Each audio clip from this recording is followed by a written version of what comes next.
Wagwan, Wagwan. It's the 1878 Casuals, brought to you by Terrace Cult and Moo Mia Ice Cream. It's your man Sinatra flexing the Spezial here today. Ooh. I got English.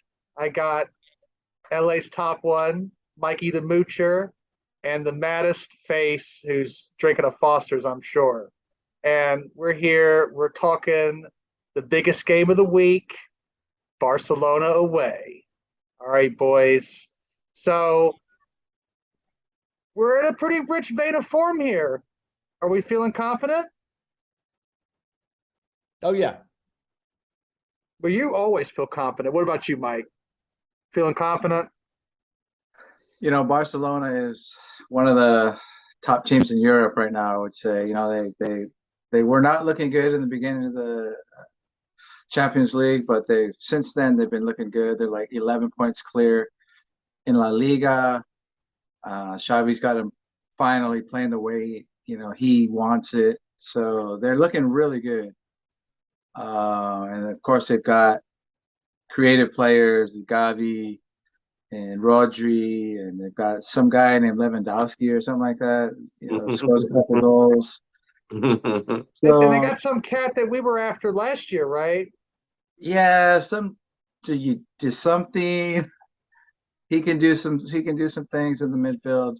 So a matchup I'm looking forward to is Conde or Araujo, can they match up with Rashford, one-on-one when he gets the chance to run in behind him. And they're missing Busquets, right? Busquets is hurt, right? Yeah. Their goal difference, though, man, their keeper, they're not letting goals in. They've only got 7 goals against them this season. Right? Yeah, they've got right. They are not conceding goals, right, and they're scoring. So yeah, it'll be a tough ask. They got 43 goals for, only 7 against. So that's something to think about. Does playing them on Thursday throw them off face? Like they're so used to playing on Tuesdays and Wednesdays. Does a Thursday game, does that throw them off a little bit? I don't care if it's a Thursday or Tuesday. I think both teams are going to be up for it. Both teams are confident. Both teams are, it's kind of like a mirror image away. Both teams found themselves and they haven't stumbled. Their stats are amazing.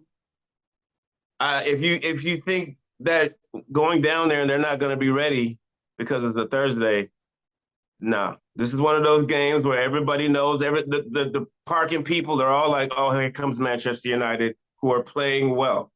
So it's not like it's a Manchester United team where we're going to shit on them. They know we're coming with the business. They know our gaffer's coming with the business. And yeah, we're confident, they're confident. So if it's going to be on Hanukkah, both teams are going to come with it. I don't care what day it is. If it's Halloween, if it's your cousin's birthday, if someone got divorced the day before, they're going to be ready. So answer your question, no, they're going to be ready. We can't go in the mind state even thinking this is not a cup. This should be the final. It's their final because what competition have they faced this year? Really, right? We're going to be the biggest competition they face this year. Whether they win the league or not, I mean, who's in that apart from Real Madrid? Really, other teams. We're their biggest threat in any competition this year. So they're gonna have to bring their A game, right? Which, as Kay said, of course they will. It's Barcelona, but I think the football gods love United in Barcelona, don't they? It's kind of a special place for us. You know what I mean? I'm not too worried about going away to Barcelona. I guess it's fair to say that whoever comes out on top in this tie, in the two-legged tie, is favorites to go on and win the competition, right? Like these are the 2 best teams left. Oh yeah, but yeah, there's some big clubs in Europe, you would say,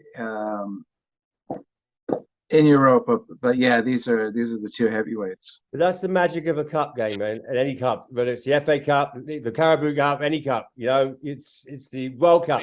It's the magic of that is that an underdog can always does. Somebody always gets shocked along the way. So don't count your chickens. But I would say whoever wins this one really looks like they should be, on track to win the cup itself.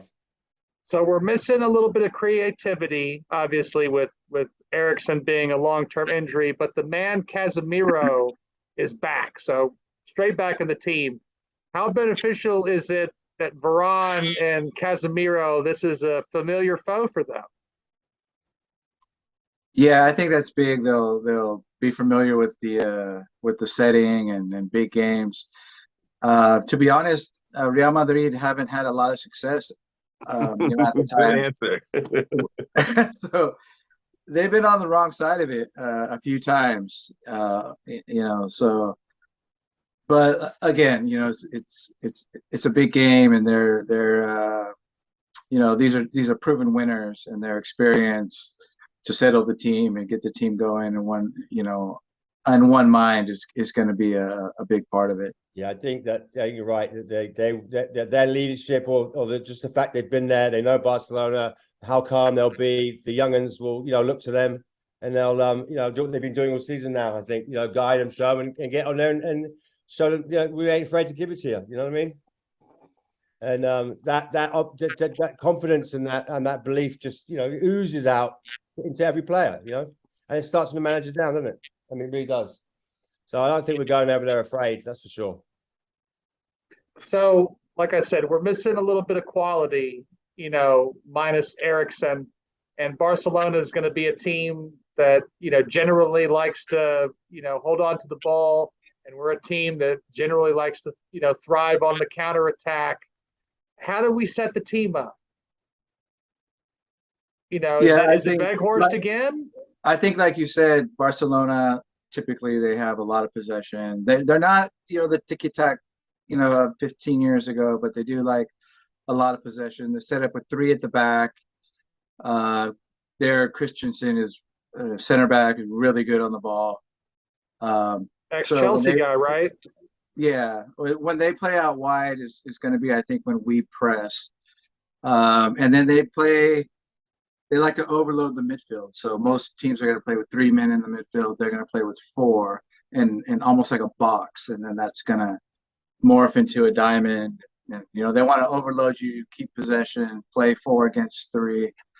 And then their left back is going to move into attack to make a front 3. So it's like a 3-4-3. That's how they set up. So I think United just have to be comfortable with the fact that they're going to have more possession than us. I know Ten Hag wants to be a possession-based team, wants to build up, but I think if we just go press them, I think they're going to play through it. So, I think we play a mid-block, kind of almost the way Leeds played against us, right? They played a mid-block, and then when the ball went wide, That shit was narrow. That's when real narrow and went wide. That was their pressing trigger, right? And then try to go direct with Rashford and some hold-up play, maybe with Voot linking up, sending it off to the wing. So when we do, there's going to be spells when United win the ball, and can we get into that, that 3-1-6 that we like, and build up from there. I think that'll be the key. So being comfortable with letting them have possession, as long as it's not in our third. If it's in the middle of the pitch or if it's in their own half, let them bang the ball around, sideways and backwards. That's I think what we're going to see from them.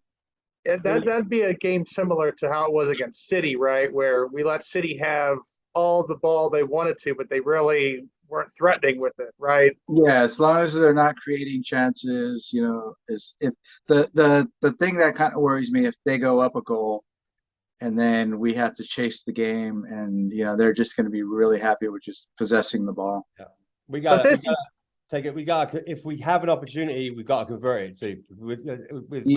With how strong their keeper is, how few goals they're letting in this season. If there's an opportunity, if we're not going to go 0-0 and go home with a tie, if there's an opportunity, we have to convert it. It can't be like 3, 4, 5, 6 chances. It's got to go. And then I don't care if it's part of the bus, but if whatever it is, we score. We've got opportunity. It has to go. It's so important in this game to convert that opportunity. Good point. We need to be clinical and we're not going to get many chances. So we really have to convert. But this United team definitely feels we don't feel as deflated, right? When we go down a goal, right? Like we still feel like we're in games where in years past and then in recent times, sometimes a goal like that, especially in a away tie, felt like a dagger, right? Where this team, there's some resiliency there, right? So Well, I think that's the reflection of the team. I mean, in Fergie's days, United going down was like that was just a given. It was like, oh, that's 4 down, so what? They'll come back, right? The last 10 years, it's not been a team, right? Ten Hag's just created a team again, and when the team's playing football, enjoying when they go 1 down, not ideal, but when a team, there's nothing a team can't do, right? Look at this weekend. I mean, I actually watched the Super Bowl for the first time in I don't know how many years, right? And what pretty exciting game, 35-35 till the end. I mean but that team, that defense came together and did the job. So United, I don't fear us going down. I don't want to go down 2-0 to Barcelona, but going down 1, even if it was 1-0, we came home. I still rate us at home against them, but we do have to finish. If we get the opportunity, you got to punish it. We got to take it. We can't be hitting the bar. We can't be the ooh-ahs, which is just the little things that are missing, and that's just it's football, isn't it? But I think we have to convert. We get opportunity on a free kick or anything else up there. We've got to put it away. So no fucking around. We one-touch football, clinical football. We don't need to be doing the bells and the whistles and the step overs and the skills this game. Just it needs to be simple football. Score some goals. And it's an interesting point. The away goals rule is gone, right? There's the away goals factor in for nothing, correct? Yeah, I like that better. Yeah, if you go down 1-0 and then it's like, oh, you have to come back with 2. Yeah, so that makes it. Even if we're down a goal, like Jason said, you still kind of like us at Old Trafford to even that up. Even if it was still the away goal, I still like us if because at the end of the day, we shut them down at Old Trafford, but it was. I guess it was because playing away from home is supposed to be harder. Obviously, it was supposed to be a reward for scoring that goal. But Pace, how do you line up the back line? Who's your back line? That's easy. Malacia, Shaw, Varane, and Wan-Bissaka. I'm going very athletic. I'm going athletic. I want guys who are going to work extremely hard. I'm not mad at Diego Dalot, but he's not on pace right now. I'm putting everything into this match because I want to win this match. I want us to play like one of the best teams in England. I want us to be physical. I don't want them to have time to dance around and shimmy the ball over the field and get cute. I want them to know they're playing one of the best teams in England. I want Marcus Rashford to let them know he's one of the most informed players in the world right now. I want Casemiro to do what he's been doing for us. Lead this fucking midfield and control Fred, and let's bring it to these guys. I'm not feeling it. I'm loving it though, because this is a game. If anyone shuts off, they're gonna get washed.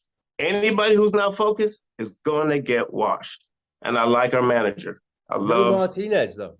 I just forgot Martinez and Sabitzer. Luke Shaw is one of the best defensive players. Luke Shaw is England's best defender right now. You can play him at a center back or outside, whatever you want to do. No doubt, and the thing is, we've already played Luke here. We're accustomed to Luke playing there. This is not going to be foreign to us.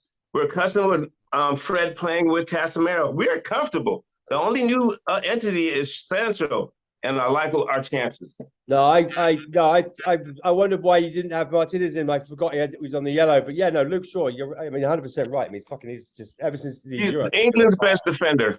Absolutely. Look, he was at the Euros. He was the best player at the Euros. So to answer your question, Malacia, Shaw, Varane, and Wan-Bissaka. And I said it right, you motherfuckers. I didn't say a word. All right, Bandito. Does Garnacho get a start or is it Sancho? They both balled out in the last couple matches. It's we like the selection headaches.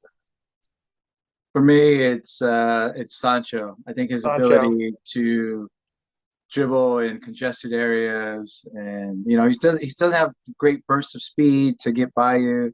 He's not a big, powerful player to shrug you off. But he gets into that half space. He doesn't have to play wide, and the ball sticks to his fucking foot. Touches.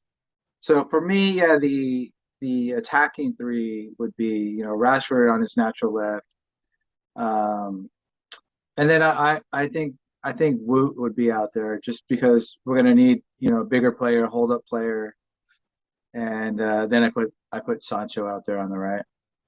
What do you guys think about Woot potentially being more of an off the bench player than a bona fide starter? Because I feel like we move the ball so much faster when it's Marcus Rashford leading the line. What do you guys think about that? I like I mean, that second goal the weekend against Leeds. I mean, he did that was, we saw him, have a little bit of skill, not just be a big donkey out there to draw defenders.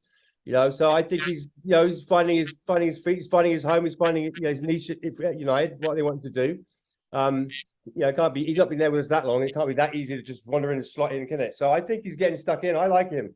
I think he creates an issue up there. If he's not scoring, he's pulling defenders. He's creating holes by doing that.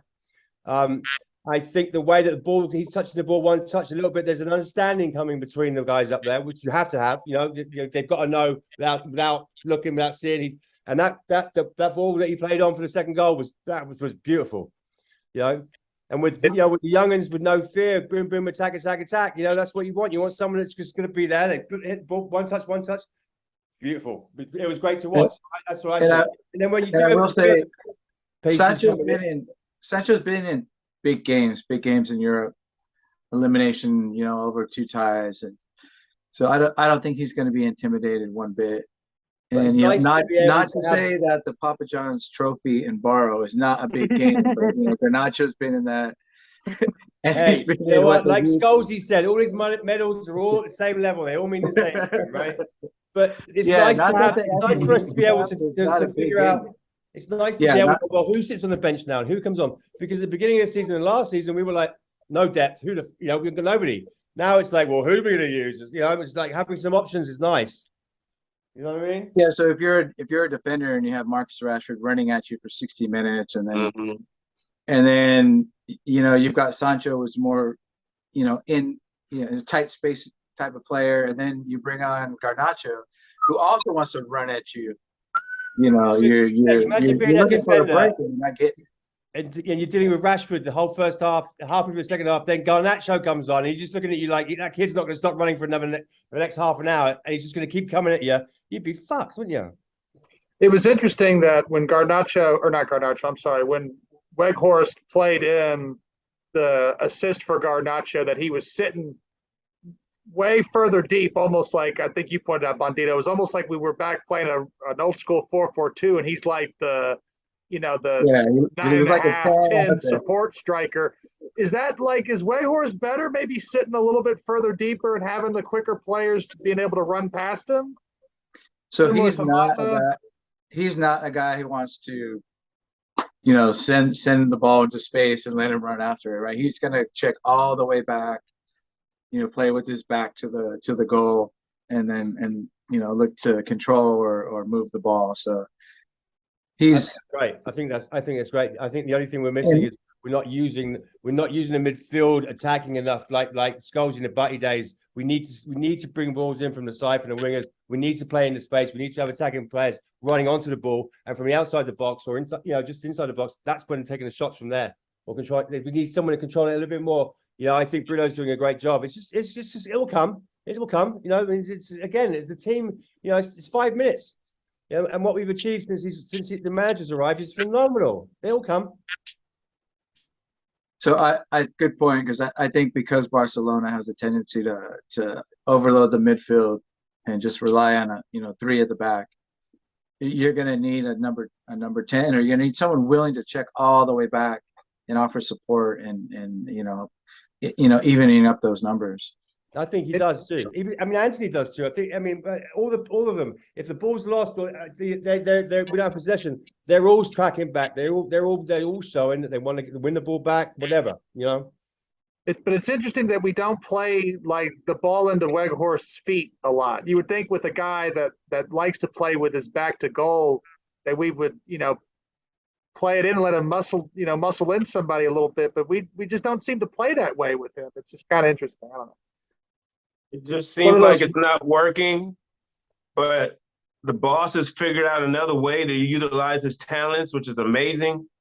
Because now we, in the back of our minds, are like, he could always put him there in that position. You know what I'm saying? And that will make us more dynamic, more expansive. There's so many combinations of that the boss has just got me so gassed on right now. I'm just like, you could also throw Sancho in there and have Palestri come in, and it's just wild times right now. I love it. Casey, what do you think when we bring Garnacho on, and then we bring we ask Bruno to be kind of wide on the right? I know what he thinks when he comes on, but you can't say it on TV. So, do you think that takes away from his game, or how do you see it? From whose game? From Bruno. I think Bruno is no, I don't. I think Bruno's a guy. No matter where you put him, he's gonna give you an effort. He's gonna find a way to get a pass in, even though it might be wild as fuck. He's gonna figure out a way. Bruno tries shit, and I think you can put Bruno anywhere. And I know what you mean, because we see him on the left, but then. If Bruno gets something, Bruno's gonna do something like get the ball, try to beat someone outside, cut back in, and we're gonna be like, then he's gonna shoot it wide as hell. But then just the fact that he's doing it, teams have to respect his movement, and that's why he's our captain. I really want to see him turn Frankie De Jong around, because he's not great as a individual defender, and Bruno's he's a really tricky guard. So. I really want to see him turn Frankie De Jong. Is that something we can exploit? The fact that Busquets is injured right now, and they're a little soft in the six department. Well, that's like going back to the Rogers issue is where you're talking about playing to his feet, etc. If you're a defender and you've got this guy and it's that big right in the box. I don't think you're thinking about us playing the ball to his feet. I think you're thinking about the high ball coming in. You're thinking about the header. You're worried about who's gonna mark him. Keeper's worrying about him coming in because of his size. So if you put a ball over the top, everyone's gonna be looking at him. And if the ball drops, you've got a player running in for the volley, or he's just gonna. I think he's worth his money and worth his spot just for what he draws, right? Even if the ball's not particularly played off of him. What he draws away from other players because of that, it's a natural. You see something big, you start going towards it. All right, we got about 2 minutes here. Let's have the score predictions. What's our score predictions? You first, Mikey. I'm gonna go 1-1, and then we come home, Old Trafford, and wrap it up. All right, Face. Score prediction. 2-1. They're gonna score first, and then we're gonna show our character and our togetherness, and come back and take their guts.